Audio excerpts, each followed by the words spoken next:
Hi everyone, welcome to Mystic Oracle Tarot PH. My lovely subscribers, welcome ulit po sa channel ko. Salamat sa lagi niyong pinapakita na support sa akin. Nandito po kayo. Salamat po. Yung mga bago na mga viewers dyan, salamat po for visiting this channel po. And I hope po at the end of this video po, sana mag-reconsider po kayo na mag-subscribe po. And help me build my channel up po. And everyone, kung sino pong makaresonate nito, at it happens na meron kayong alam din na makaka-resonate din ito, please share this message as well, everyone. Okay? And this is just a general reading and collective. Okay? So, hindi talaga lahat makaresonate. Take only mga mensahe na para sa iyo. And the rest, leave it behind. Okay? Ngayon po, mag-ano tayo ng the rest of your month of July. Mag-coffee bonus reading tayo po for the rest of your month of July. Okay? Titingnan na natin po kung ano yung current situation nyo, ano yung mga parating, o what's happening on your month, the rest of your month of July po. Okay? Okay. I have the coffee here, and so, hindi lahat po ng sign makikita ko po, ha? So, piliin nyo lang po kung alin ang sign na tinuro sa inyo po ng Divine Universe.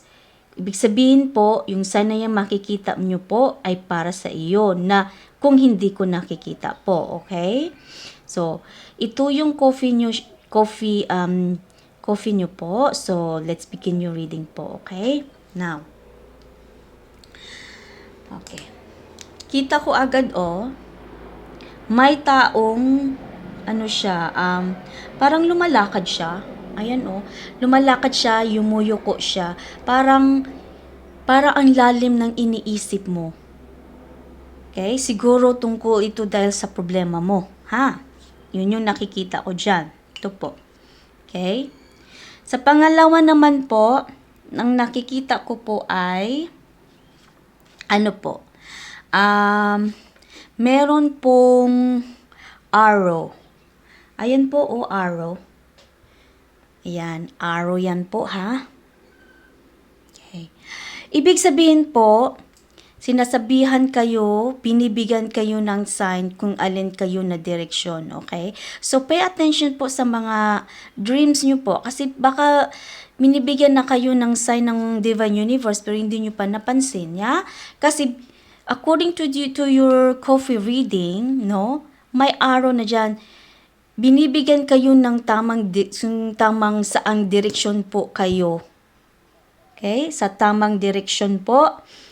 Kung saan po kayo pagtungo po sa aling daan po. Okay? At saka, ito yung arrow na to nagbibigay sa iyo ng direction kung ano yan,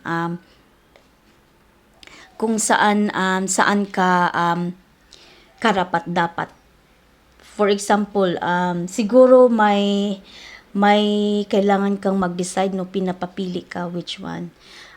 For example, sa sitwasyon yun, yung mama mo, parents mo, binigyan ka ng kayong magdalawang magkapatid, binigyan kayo ng inheritance na pera.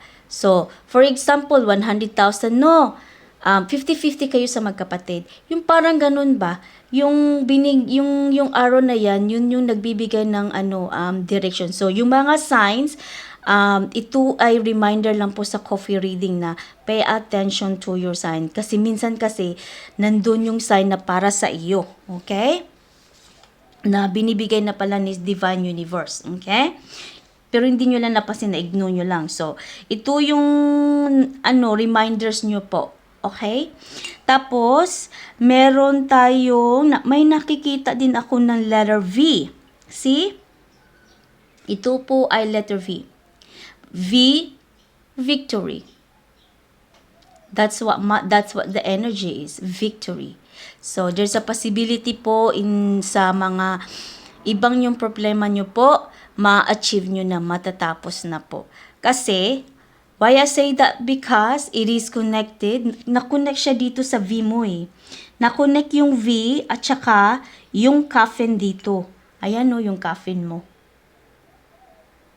Ibig sabihin po, like I said, na victory means ma-accomplish mo na, matatapos mo na yung ibang mga problema niyo po. Okay? O yung sa iba naman po, okay, it could be a death anniversary po. Nag-attend kayo ng cemetery kasi maraming tao din po, ayan. Either may namatayan po, kung sino mang namatayan, condolence po. Kasi maraming tao, bumibisita. So, ibig sabihin, some of you, you're attending a funeral po, o di kaya namatayan po kayo. O di kaya it's a death anniversary, bumisita kayo ng cemetery. For some of you naman, majority daw sa inyo, majority sa inyo na matatapos daw ang iba niyong problema. Yung sabi ni coffee reading. Yung sabi yung coffee po. Okay? Okay. Ano pang nakikita natin? Parang yan lang. Busy ka pati. Ayan no, busy ka. Marami kang plano at saka may maraming invitation na aatinan mo. Ayan, for the whole month of July. Yan. Dami mo. Okay. Let's take a look yung tarot.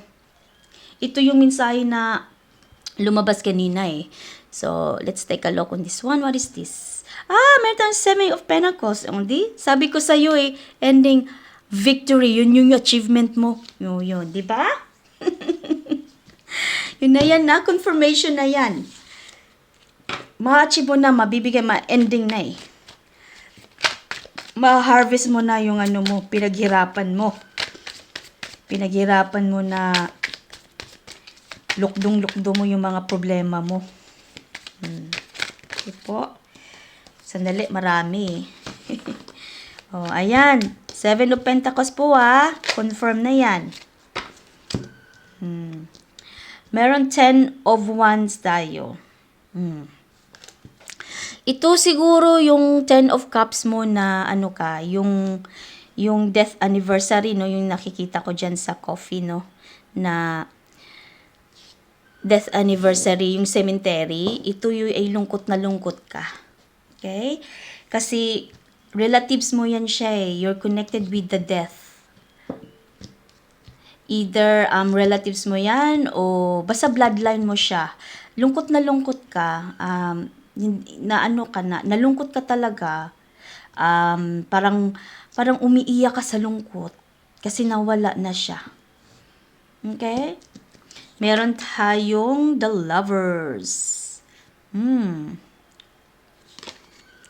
Mahal mo pala tong tao nito. Ay, ano mo ba yan? Grandma mo, grandpa, basta. Connection mo siya sa buhay mo bloodlines. Lungkot na lungkot ka. Parang na-stress ka, parang di ka makakatulog, dahil nalungkot ka. Ano pa?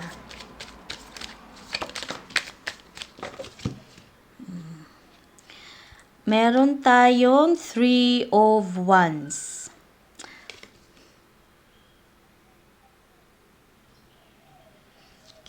Three of Wands. Ito na nga. Ito yung confirmation mo na yun yung sinasabi ko, no, sa cup na victory. Ma-accomplish mo talaga siya. Your work paid off. Yung pinaghirapan mo na carry your burden, ayan na. Ni-reward ka na. Makukuha mo na yan kung ano man yung kasagutan na inaantay mo.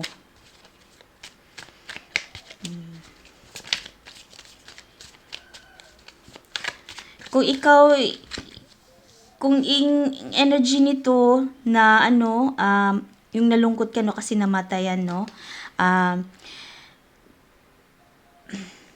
babalik din, makakaano ka din, babalik din yung pakiramdam mo na magaan. Tapos, you will be looking forward kung kumbaga, you're looking forward na i-accept mo siya na what happens, happens. Hindi mo naman siya hindi mo naman yan, walang, ano to kang divine universe kasi ito na desisyon. Okay? Kung kinuha na sila, kinuha na sila. Okay? But, you will get there, you will get there. Okay? You just hang on there. Makakaano ka din, makaka-rest ka din, makaka-move on ka, ma-accept mo din yung kalungkutan mo na nawala na. Okay? You will get there. Hang on lang din, mawawala din yan. Okay? Yung kalungkutan mo. Okay, ano pa?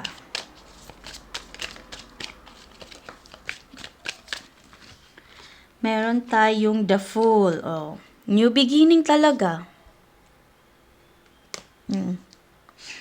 Fulfillment, freedom, for the two energies na nakikita ko dito. Okay? Yun yung victory at saka death, no? Ito na yung sagot mo.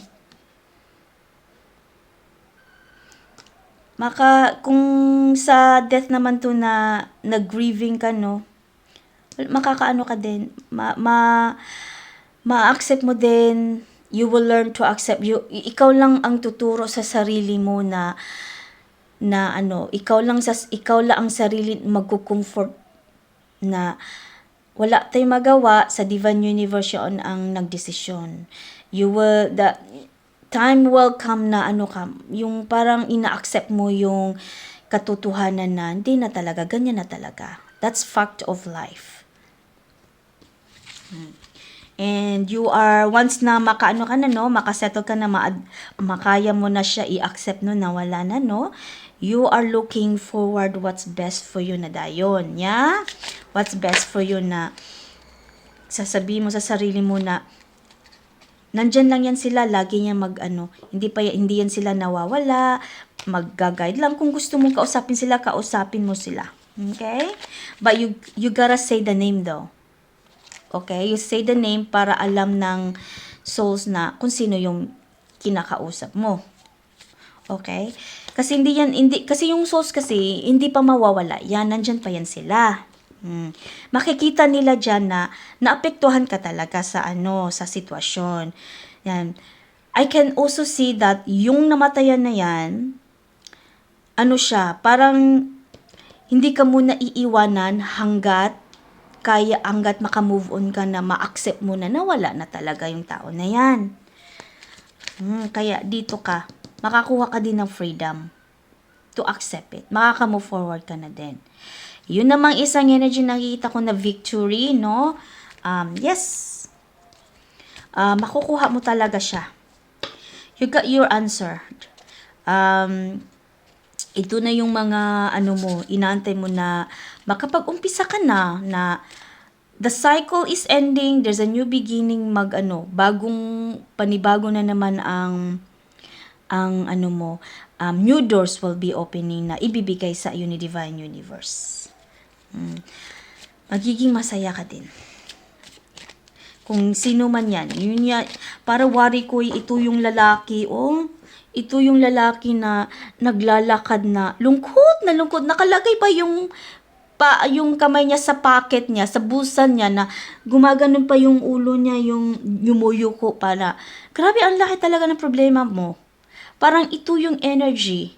Don't worry, ito na yung tarot na sinasabi sa iyo na makaka-move on ka din, mariresolve whatever is that you're carrying. Maganda ang maganda ang future mo. Ayun, no. Matapos yung problema, maano na naman yan, ma-resolve siya, may panibago na namang pinto na magbubukas na mga opportunities na para sa iyo na ibibigay. Okay? And for some of you, yun yung sinasabi ko na mga events, no? Na marami kang pupuntahan, maraming invitations. You are looking forward na maka-attend pa naman ito sa mga invitations na ito.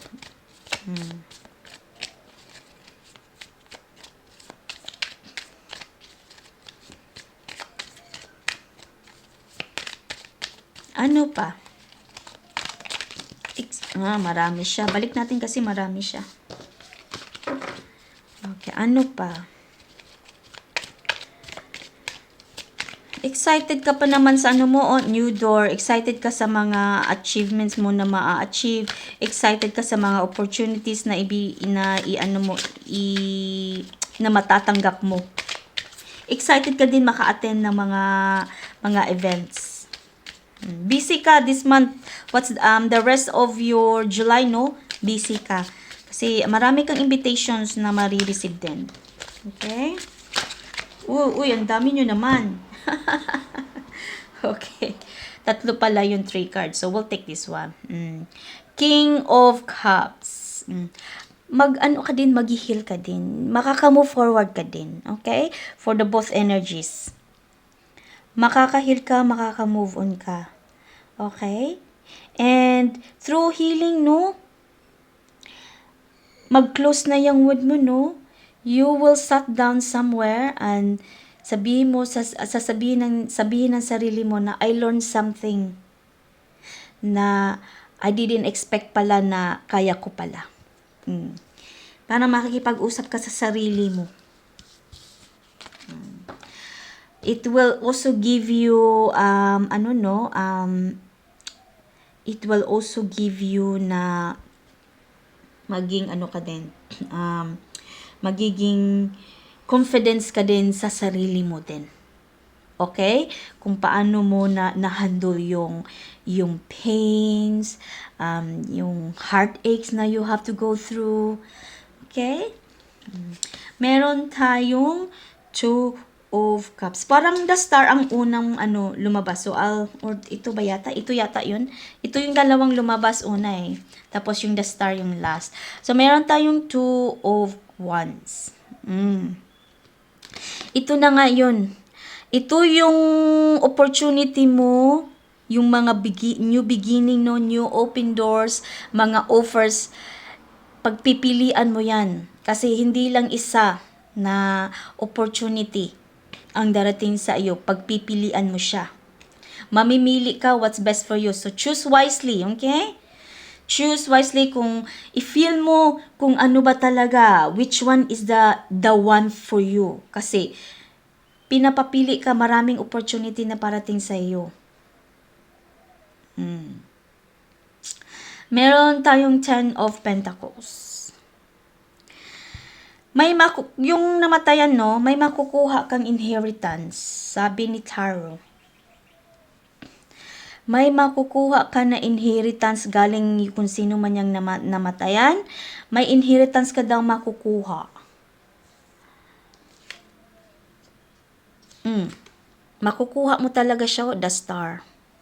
Inheritance mo makukuha, opportunity na ito na yung panahon na opportunity, pero piliin mo siya ng maayos, yung para sa iyo na what's best for you na mag-serve sa inyo in the future. Para hindi mo siya pagsisihan. Maraming hindi lang hindi lang dalawa yung ino-offer sa iyo. Marami. It's a wish granted, oh. Ayan. Inheritance, makaka-receive ka din. Wish granted ko ano man yung pinipray mo. Ayan. It's all yours. Okay. That's all I have for you today. Yun lang nakita ko. Ang ganda na nyo. Ang ganda ng enerhiya nyo. Pinapakita sa akin in Divine Universe. It's really good. It's very nice. I hope that you enjoy this reading. I hope someone can resonate this reading. Don't forget to continue to subscribe for new viewers. Comment down below. Like and please hype my video as well. And share this video as well. Everyone, I hope that pa kayo. I will see you in my next reading din po. Okay po? Salamat po sa panunood. Bye for now.